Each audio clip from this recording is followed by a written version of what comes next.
বিষ্ণু ৰাভা সুৰৰ দেউলৰে।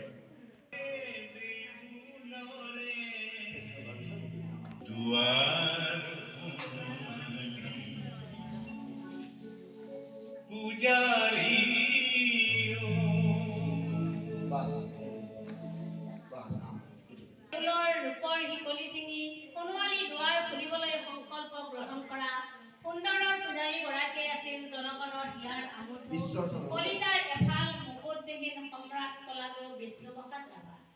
ৰাভাদেৱ আছিল এক জীৱন্ত আভা। নটৰাজ শিৱৰ পাণ্ডৱী ৰূপেৰে এন্ধাৰ বিনাশ কৰি পৃথিৱীখন ধুনীয়া কৰি তুলিবলৈ বিচাৰিছিল। বিশ্বৰ চন্দে চন্দে নাচি বাগি ভাগৰি নপৰা আমাৰ আজন্ম শিল্পীগৰাকী আছিল বিষ্ণুপ্ৰসাদ ৰাভা।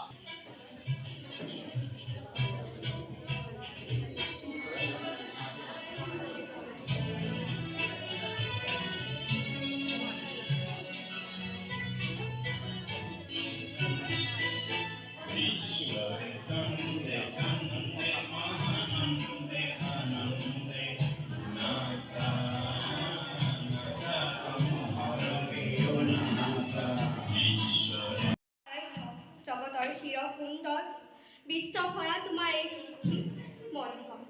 চন্দ্ৰ সূৰ্য গ্ৰহ ধৰা অগণন তৰা সকলোটি তোমাৰ এই হৃদয়ৰ ভাৱৰ বিচৰা।